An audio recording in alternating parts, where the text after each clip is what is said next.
In this video, we're going to be discussing how to deal with competition, as well as 4 different methods that I recommend for going about this. So the first thing I want to talk about is that competition is going to happen, and this is a very, very, very competitive space. So at some point, you're just going to encounter somebody either copying your campaigns, straight up stealing your campaigns. I mean, it's just the nature of this business. I mean, we do it all the time. It's going to happen back to us. So you're also going to run into this a lot with specific campaigns where you're bidding on the same keywords or terms as another affiliate. Now, there are multiple ways to deal with this. So method number 1 is to ask for exclusivity. Now, this depends specifically on how much volume you're sending to the offer. So if you're only sending a few conversions, you are probably not going to be able to get exclusivity. I typically find that I start to get into the realm of exclusivity on an offer once I'm doing several $1,000s per day, or if I have a really, really good relationship with the advertiser themselves. But this is a situation that you're probably not going to find yourself in as a beginner. So this is something for the long term that you can do to kind of prevent this from happening. But either way, exclusivity is the end goal of every single campaign. It simply means that we are the only affiliate who is allowed to run a specific offer on a given traffic source. So if I have, let's say, search exclusivity, that means that I have exclusivity to run the offer on Google AdWords and Bing Ads. Nobody else can run the offer or campaign without breaking the rules, and I can just report those people to the affiliate network who's going to have that taken down. So it is very, very powerful, but it requires you to send a lot of conversions and sales to the network before you're going to be able to do this. So one thing you can try is to explain to them the conflict of interest of having multiple affiliates running on the same terms or stealing each other's campaigns. They will likely try to support you, or they're going to be as supportive as they can. One of the things that I used to use as kind of arguing point of leverage was I would explain to them how the double serving policy on Bing and Google does not really allow, or they don't really like to see multiple people running the same product on the same term, and it can actually get the product banned from the entire network if they're not careful. So that's one thing that I used to use. It works sometimes and other times it didn't, but typically you're just going to have to send a lot of conversions in order for this method to really work for you.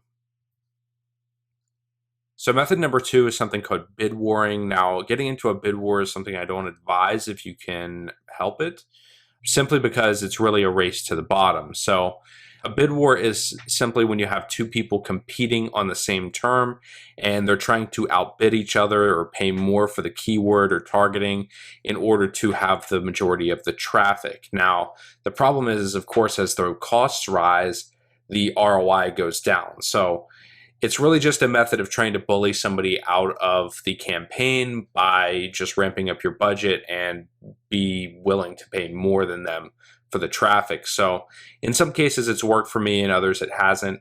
If you run up against somebody who has more budget than you, like I said, it's just a race to the bottom and it's just not even really worth it. So I'd be really hesitant to use this as my first option, but it is definitely still something that you can explore if you are running into a lot of competition.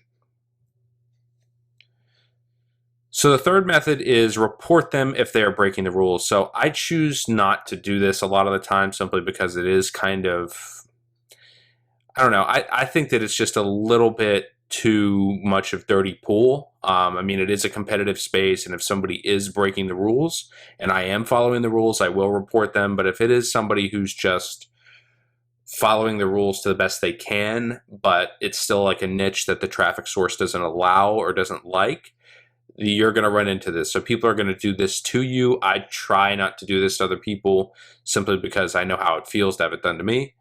But if they are running black hat or against the rules, you can report them to the traffic source or to the affiliate network to get them paused, even if it's only temporary. So like I said, I really choose not to do this myself, but it is definitely an option. It is going to happen to you. You are going to have people who report your ads. You are going to have people who try to get your account suspended.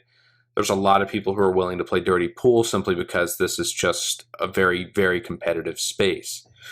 So once again, I'd use this kind of as a last resort if I couldn't get somebody to go away and they were just breaking the rules. So the final method that I use is trademarking or copywriting your images. So most affiliates don't do this, mostly because the majority of affiliates are just too lazy, but it is a way to protect yourself against people stealing your stuff and getting away with it. Now, I'm not talking about doing this for legal reasons or going after people and suing them or sending them cease and desists. But what I am talking about doing is if you copyright or trademark an image, once you have a huge winning campaign, if somebody steals your landing page or starts to kind of steal your campaign, you can contact their hosting company and request what's called a DMCA takedown notice. So basically, you send them proof that you copyrighted or trademarked the image, you show that they're using the image, and within probably 20, 30 minutes, you can have their entire website taken down.